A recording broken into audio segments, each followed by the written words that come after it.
So Robert invited me here to talk about this, have this conversation about what I think is going to happen in 2012, and basically what I think is probably a lot of what you've already heard before, and some stuff that I'm going to mix it up with some stuff that I think I've come up with myself or that I feel is going on. First of all, I don't think there's any like definite dividing line for all of this, and in my experience, we're already moving through this process because I can see already that we're out of time.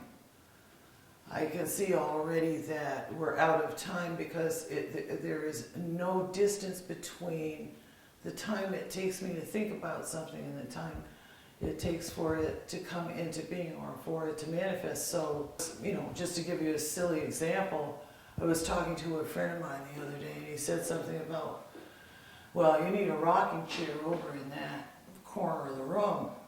And I looked at him and I laughed and I said, well, we'll see how long it takes to show up, And then boom, it took about 2 weeks, but there's a rocking chair sitting in that corner of the room and it arrived about a week ago. So what I'm noticing about that particular analogy is that it's happening on every level, and that it's not just happening to me, it's happening to all of us. So the time factor is telescoping into the existence of no time, okay, which brings us to the point where everything is happening simultaneously in the now. Body, mind, and spirit then become one, and so everything you want or are thinking about sort of comes into manifestation immediately. Now, you can see this on multiple levels. It would be really wonderful if people understood it, because then maybe they could work more consciously with their thoughts, because at this point a lot of us who don't know these things are manifesting things by default. So if we're having a bad day, everything is reflecting that. And it'd be great if people understood how much control they have over the reality right now, because we're all coming to the place of understanding that we are creating all of this. Now, in terms of time and space and the division of dates and stuff, like looking at Christ, I've been waiting for 2012 to come since I was a young woman. I've been thinking about these things and writing about them and keeping records of stuff about it in my diaries and stuff. And what I feel is going on right now is, we all know that on the 21st of December, what's going to happen astronomically is that our solar system and everything in it is going to go into alignment with galactic center. The way I see this metaphorically, because I'm sure you're bored to death listening to people explain it to you astronomically, I understand things in images, and the way I see this is that every larger and smaller gear in the universe is all coming back to the same spot in their cycle at exactly the same moment in time. And in that instant, what's going to happen is everything, is going to sort of move up in consciousness. Now, the date for this is set at December 21st, but my understanding of that is that you really can't rely on dates when you're going out of time. Hello? All right, so this window of time that, in my understanding, began in October 2007, and that's, interestingly, that's approximately exactly 5 years ago, that the blue star appeared and began what they called at that point, that sign would be the beginning of the end times, or it would mark the beginning of the end times. What's going on right now is that we've reached the point where everybody's expecting the red star to appear. Some people already think it has. I had the feeling that one of those big stars in the Orion constellation was about to go supernova. There'd been a lot of talk about that, but whatever's going on right now, my understanding is that we have a window of time that began in October of 2007 and will bring us up until approximately 2015. And it is any day during that window, it's possible for the poles to shift, or this whole shift in consciousness to occur, and for us to go through the eye of the needle experience the 3 days of darkness and all the things that people have talked about. So now in real time here, we're a month away from this event.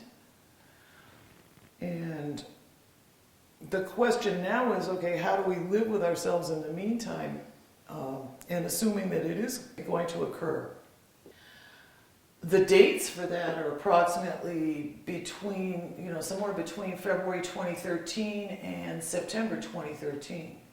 There is this wide opening, okay, where any day in that time frame is pretty hot. And that is an agreed upon thing by all of the indigenous people. They're all pretty much in concurrence as far as that is concerned. Relative to what the scientists are saying about all this stuff, it's funny, they're really taking their time coming out about things, but as time goes on, you see them coming out and out and out about more of it. So there is going to be this shift that's occurring. The only way to prepare for it is to slow down. And the problem right now is that everything appears to be speeding up. And if you're still on the old track with the old paradigm, you are probably trying to keep up with things. Okay, it's nearly impossible to do that right now because we're at the end of the cassette, and it's like anything, when it gets to the end, it starts spinning around a hell of a lot faster. It would be real good if we could figure out how to sort of stop the madness as far as we are able to do that, and gradually pull back even more to look at what is actually essential in our lives. The huge thing that's going on astrologically right now, and it's fascinating to me because all of the, huge, sort of like obvious, this is when it's all going to come together and explode kind of transits are pretty much over.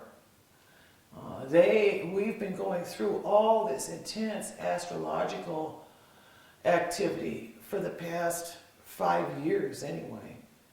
I mean, it's stupid to kind of limit it to that because actually it's been going on for 100 years, but just relative to what we're experiencing right now, all kinds of really intense, God, that should have been enough to kick the earth into a tailspin aspects have been happening all along. And we have seen some changes, but they have not been what I would have expected. And so now what we're left with between now and this window, or what's left of this window between now and 2015, is this big Uranus-Pluto aspect. That's going to be, those two planets are going to be dancing back and forth between each other, until we get to the end of this little window of time we've been talking about. And basically what that is that's like trying to mix fire and electricity. It's like nuclear power and it's electricity coming together simultaneously at the same time, and it's a very delicate revolution. Let's tip it all over and start again type of aspect.